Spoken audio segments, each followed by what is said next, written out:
Aswatuna Podcast. Our voices, our identities.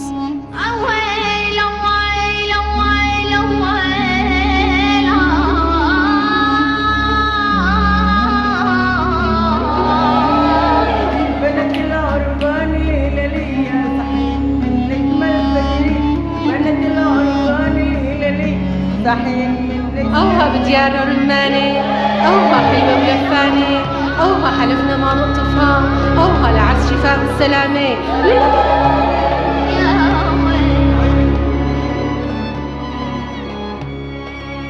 Welcome everyone to Aswaluna Podcast, wherever you are in the world.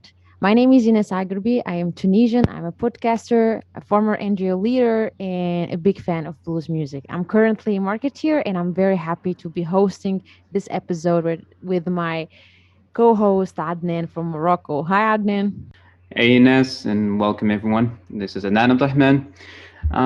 I share a lot with Ines Agrabi. I'm also a Moroccan youth activist, social entrepreneur to be said, and a part-time musician. I'm very excited for today's episode since we will be discussing a very serious topic. Yeah, definitely. And we will be talking today within this Aswatuna initiative about food security in our region. That sounds super fancy name.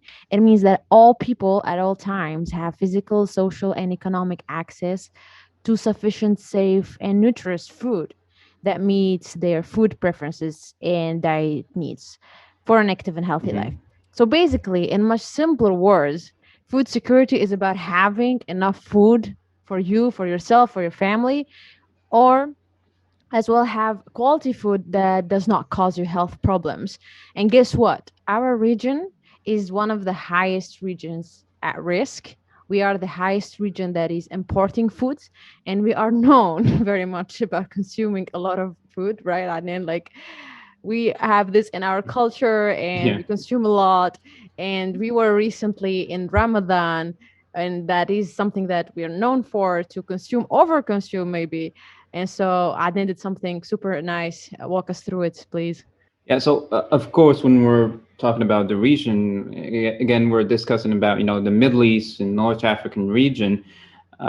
So since we've mentioned Ramadan, so we were currently in Ramadan, we decided to take it to the streets of Marrakesh, of course, in Morocco. Marrakesh is a highly populated city that is known for its festivities and popular dishes. Yeah. Where we ask people about the food prices, the consumption power, and basically the availability of certain food stuff during Ramadan, in the second Ramadan during pandemic. So let's play the first clip, from one of the passengers in a souk in Cash. ثقافتنا هي ليست ثقافات ديال شمال افريقيا. Our culture is not the culture of North Africa. هجينة. It is a hybrid culture that is largely attended by Arab cultural factors.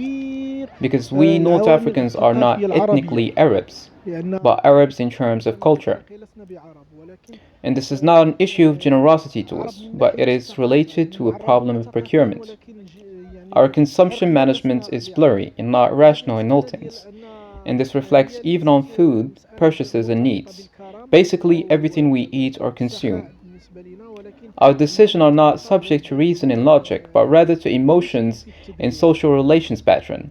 For example, in a regular family, everything related to making consumption-related decisions is often left to one family member. And although we are in a transitional stage in our society, from extended families to nuclear families, which consist of a father, mother and children, we are always expecting a surprise visit from our family. And that makes us store a lot of food and groceries we don't need. I definitely can relate with that. Okay, so yeah, you would say that Tunisians also have, the same cultural, consumption aspect. Like yeah, and I so, like how I like how he mentioned, like he was talking about the North African culture and how it's blended, and that it's not related to generosity thing, because people say, oh, we got from the Arab culture this generosity thing, and maybe that is why we overconsume. But he mentioned about like how it's about management wise. And Yeah. yeah, it brings back some concepts regarding like minimalism. That's something young people now are talking more about. Is like you buy what you need. Basically, you don't need to buy more than what you consume. Yeah, what do you think? Yeah. Like a trick of doing that is when you go to the supermarket, you go not hungry, because if you go hungry, you will buy too much than what you need. Well, yeah, to say so, the conversation that I had with this individual, Mr. Kareem, we had it during, rush hour, like, 1 hour before Fatour. It was very interesting that we kept talking about, specifically how, Moroccan families consume basically more than they purchase more than they consume. Yeah. And we did get onto recent reports from Morocco's High Commission for Planet, HCP. The report reveals that approximately 55% of Moroccan families reduced their food consumption and expenses, but still 30% maintained the same level, and more than 15% increased their expenses. So in other words, 55% of Moroccan households consume basically half of what they purchase. So that brings us to the second clip, with other two people. One in particular was a merchant from, again, Souk in Marrakesh, and another gentleman, another government employee that I've met on the streets once again. So we're going to be playing the second clip. For those of us who are poor and have no means, there's not much difference with coronavirus. I'll be honest with you if I tell you that my iftar table is the same as those of poor people. I mean, as I told you before, for me, last Ramadan was better than this. Ramadan this year is more complicated and expensive, so we will be content with fewer meals, as we cannot provide all the normal meals since everything is expensive. And a poor person's iftar table does not have many meals in the first place, and this is due also to the spread of unemployment and lack of job opportunities. بالنسبة للقدرة الشرائية هي مرتبطة في الحقيقة. As for the purchasing power, it is actually related to market conditions. I mean the general economic environment of the country. There has been a rise in the prices of the foodstuffs that the average citizen needs. Regarding the impact of the pandemic, it can be measured differently from one person to another. But for me personally, being a public sector employee, it did not have a major effect on my lifestyle. Regardless of the rise of some items and materials consumed during the month of Ramadan on a daily basis, it only affects my spendings relatively. And for people whose income is linked to market conditions, like street vendors or shops, they've been heavily affected, since as we know, quarantine has had a major impact on selling, buying, and trading commodities.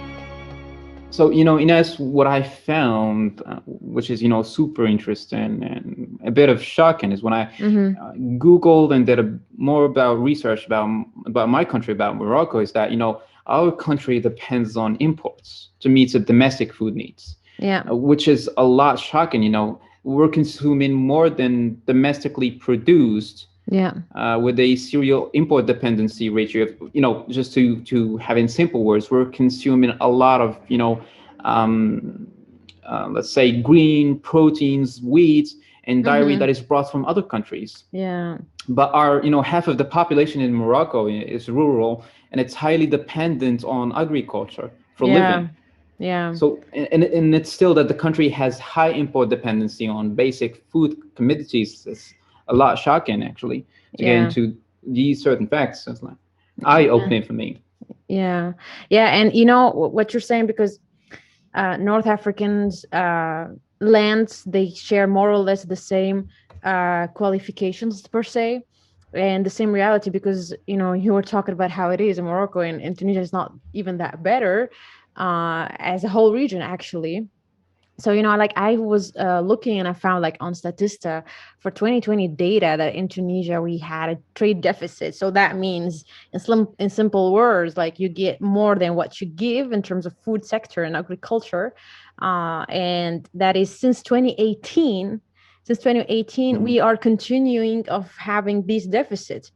And maybe like for the listeners, they would say, oh, what does that mean? Food security, or how does that reflect in my day-to-day life, that your country cannot secure food for you on long term and is in a deficit? And that's like it goes even more with a more impact, like it's like a more of a national security thing. And the people that are, let's say, more at risk, for example, in Tunisia, are in the rural areas, the poor urban neighborhoods, people who depend on trade. For example, with Libya, for their livelihood. I mean, now things got better, so we hope things will get better eventually. But yeah, and it's sad, it's sad because, for example, Tunisia, before, it used to call it in Arabic Matmur Ruma, which means like the main, let's say, supplier of agriculture and food for the Roman Empire. And you see how things got worse. And this is, we saw also with our colleagues, podcasters, that this is related a lot to climate change and how the soil is changing and agriculture methods are changing. Well, so again, since we've been talking about, we've mentioned, how the climate crisis is affecting food security in the region. We have to, touch base that, North Africa remains the most vulnerable to climate change. Since, food security has long been, political sensitivity issue in the North Africa region.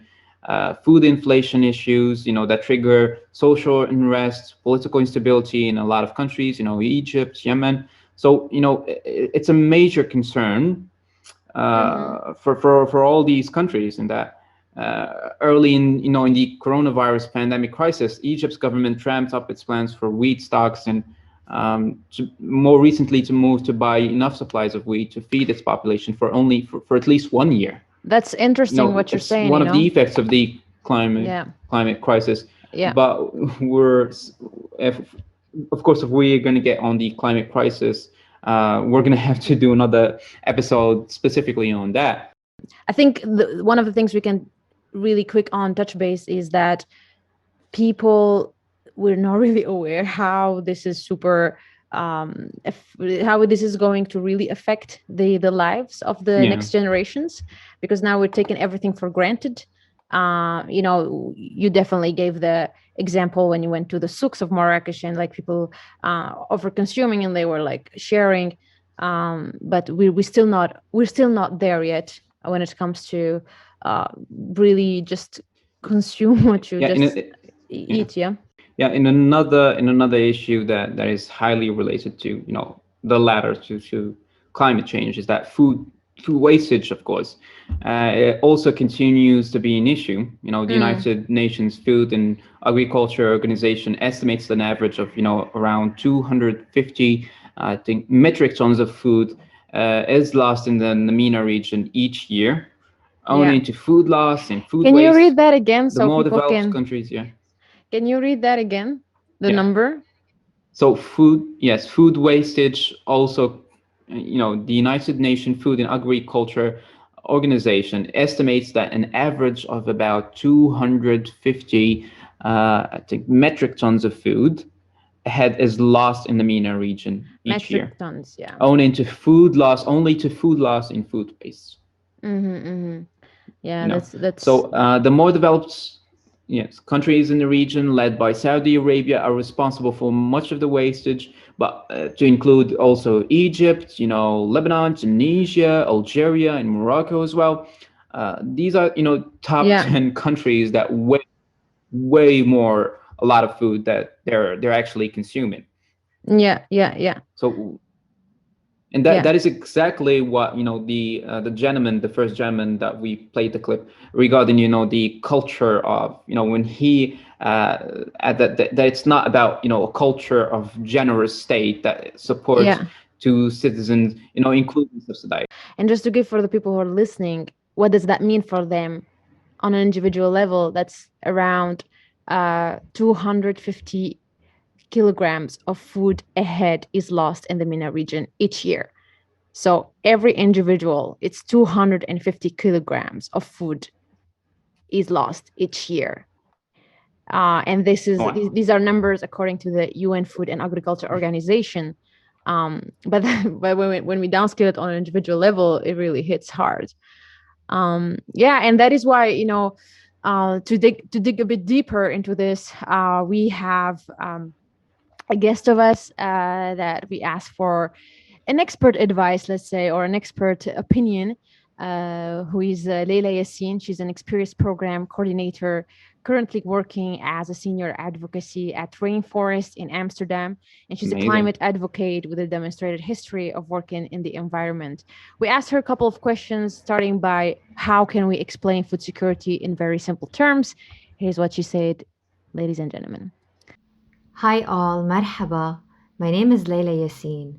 I come from Lebanon and I work at the Rainforest Alliance as Senior Advocacy Officer. I'm very excited to join Inas and Adnan today to talk to you about food security in the MENA region. So the Food and Agriculture Organization of the United Nations, mainly known as the FAO, defines food security in a very simple way. Food security exists when all people at all times have physical, social, and economic access to sufficient, safe, and nutritious food that meets their dietary needs and food preferences for an active and a healthy life. What we can say is that there are 4 characteristics of food security. The first one is availability. It means that the supply of food is reliable and is in a sufficient quantity and good quality. The second characteristic is access. So that means that people as individuals or households, they have the adequate resources to buy or to obtain the appropriate food. The third characteristic is stability. What we mean by this is that the supply and access of food is permanent and durable. And the fourth characteristic is utilization. So how do we utilize the food? Is the food nutritious? It has to be nutritious, and then it can be easily used by the body. So the Middle East and North Africa, or the MENA region as commonly known, is host to some of the most challenging setting in the world for addressing food security especially. MENA is the only region outside of sub-Saharan Africa where the number of undernourished people has tremendously increased since the beginning of the century. So although this region includes some of the world's wealthiest countries, it also includes some of the most fragile and least developed ones.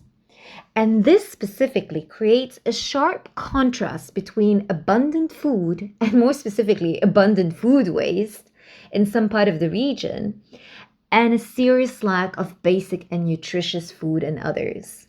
So just to give you some numbers, according to FAO, 33 million people in MENA lack access to adequate nutrition. And according to UNICEF, 18% of children under the age of 5 are developmentally stunned. We also see that obesity has become a growing public health issue in the region. But we know that people in the Middle East and North Africa, they face several challenges. They face water scarcity, high rate of urban expansion, and one of the largest population growth in the world. And some of these challenges are also economic ones, and also finding a job. And all of this leads to unstable income at the individual and household level.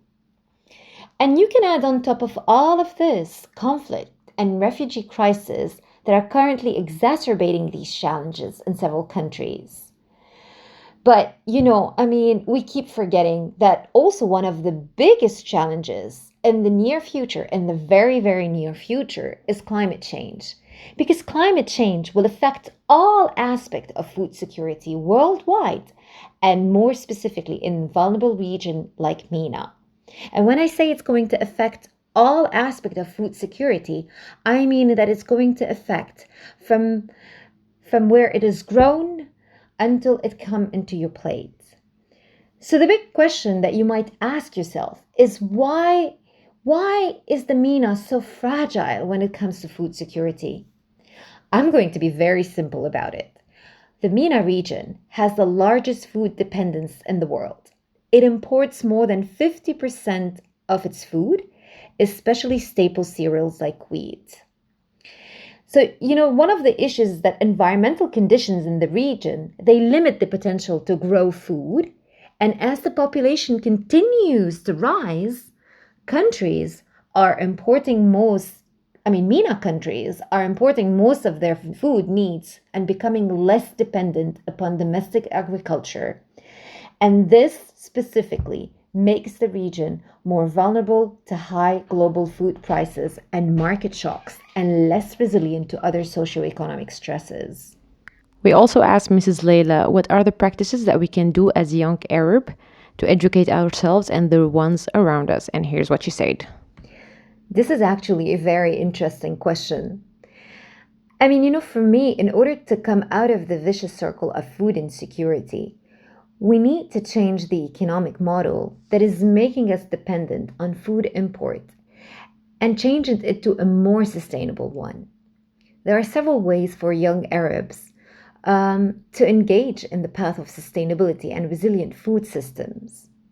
First of all, and maybe one of the most important things, is education. Because education is at the center of any sustainability journey. Educate yourself first. Learn about the different ways you can contribute to a better, greener, safer, and secure future. What are the barriers? What are the solutions? And how can they be scaled up? One of the other most meaningful things we can do is connect our action as individuals to collective weight behind initiatives that trigger what we call positive tipping points. These tipping points can lead to a rapid and significant changes across systems and societies in support of sustainable behaviors. Well, and on a more general note, here are a few things we can do as individuals. First of all, what we could do is reduce food waste by buying less food and going less shopping. We can eat local and seasonal produce, and we can also eat a rich plant-based diets more often.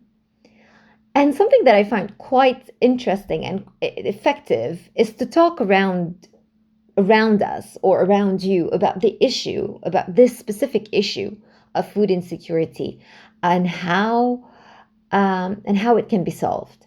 Discuss this with your friends, with your family, during gatherings or trips. Because I found out that the best way to make people listen to your message is when they are the least expecting it. To dig deeper in the role of young people, we asked Mrs. Sahar Dahbi, agriculture engineer for the Gulf food production in Qatar, Doha, and this is what she said.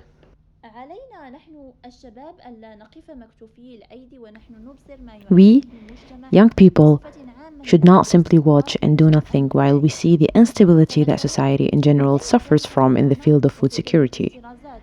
For example, at the beginning of the corona pandemic, and in the light of the precautions imposed by the authorities on citizens, we saw the rush of middle and high-income people to acquire more than necessary food and dedicate it at home because they are afraid of missing out. A behavior that harms others with low wages, which creates an imbalance in obtaining the necessary food for everyone and every individual. And young people should be aware of the danger of this behavior on food security and work to educate those who are in need for that.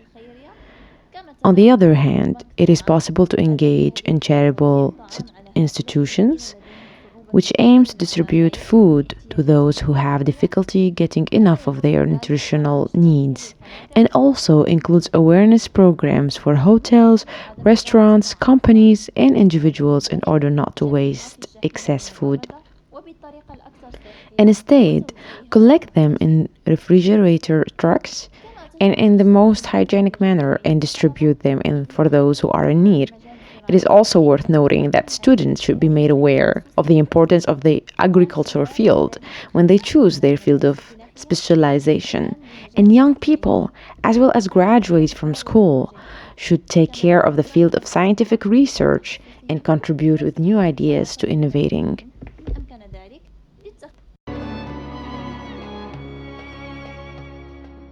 I think At least, for example, this episode that we are co-hosting is one form of how young people are trying to reach their own generation. It's through, content creation and raising awareness. And we need more content creators in our region that talk about environment. I'm sure, like, I follow also some Moroccan content creators and North Africans. I would say that those who would talk about agriculture or climate change, they are not as big as the other ones, like, for example, in comedy or in science, for example, or even like in Tunisia, there is like the content one actually in politics, but also talking about solutions. What I found interesting also when we were doing the research, that we found this association, this NGO in Tunisia, that is all young people, and they are educating farmers or on sustainable practices for agriculture, actually. And I found that super interesting. It's called Association Tunisienne de Permaculture. It means Tunisian NGO for sustainable agriculture. And we talked to one of their members, Oussama Khaloufi, and here is what he's saying. Hello, I'm Oussama, and currently I'm heading a project advocating permaculture for Tunisian farmers. To start with, permaculture is a sustainable approach for land management and a holistic philosophy that involves even ethics, adopting patterns and arrangements, interactions, let's say, observed in natural ecosystems and reproducing them. It has three main pillars for its ethics. So it's earth care, people care, and fair shares. To start with the earth care mainly, it addresses the issues of the classical industrialized agriculture or farming, let's say. So it's all about overexploitation of soils for the sake of maximizing production for profits, deep plowing, that actually leads to erosion. And you can see the example of dust bowls in Oklahoma in the 1930s, and the use of chemicals that actually negatively impact the health and also the biodiversity of that soil and like of all the components of that ecosystem. So here, permaculture is all about observing and reproducing the natural patterns and interactions to limit the human interventions and let things kind of flow on their own. So mainly also it's about using the organic fertilizers to boost the soil. So this approach leads to actually a healthier and richer soil, healthier crops and productions, and safer, more diverse, healthy ecosystems within those soils. That can provide and ensure like there's enough food for future generations to come. Most importantly, also there's the polycultures that's having more than one like crops as a focus, which also contributes to saving the soil, not making it poor every time we cultivate something. So yeah. When it comes to the second pillar, it's about fair shares, and that means actually sharing the surplus of production. This is a good thing because, first of all, it frees the crops and the production from the market behavior, as in local markets will have direct access to their own food without the need of importing, for example, any genetically modified seeds to use in their production, or higher prices of untraceable goods that we see in our markets in Tunisia, for example, or monopoly for what we know as like how it actually impacts the market behavior here. Most importantly, it's something that you can do actually at the backyard of your own house, meaning it doesn't need like a vast amount of land or acres to actually like do this. You can just do it at the backyard of your house and ensure like diverse crops and production, both for you and your neighbors or the rest of your friends and family, because it's all about sharing what you don't need and ensuring zero waste. I love the idea of planting at the backyard and share with your neighbors your surplus. What do you think, Adnan? Basically making your own vegetables. And so my That's father food security. has that. Yes. And that's actually a small idea to start with. All right, then. We touched base on a lot of things in this episode, from what the hell is food securities anyways. Having that conversation with you, Adnan, was a pleasure. And then we had some experts' view. And we would like to thank Mrs. Leila Yassine, Senior Global Advocacy Officer at Rainforest Alliance. Thank you. And also Usama Khaloufi, who is a active member and marketing responsible in Tunisian Association for Permaculture, for giving us a bit of what a solution can look like. And Ms. Sahar Tehbi, an agriculture engineer for the Gulf food production in Qatar, in Doha. And that's it for today's episode from Aswatuna. Thank you, everyone. We touched base on all the aspects of food security. Next time you're gonna buy your favorite seal, remember where it came from. Yeah, it's literally food for thought for food security.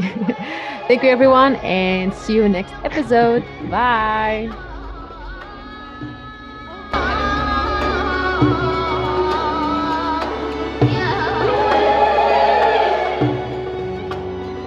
Thanks for listening to Aswatuna Podcast, a podcast project that is implemented by the associations Nahostcast and Midost and supported by the German Federal Foreign Office.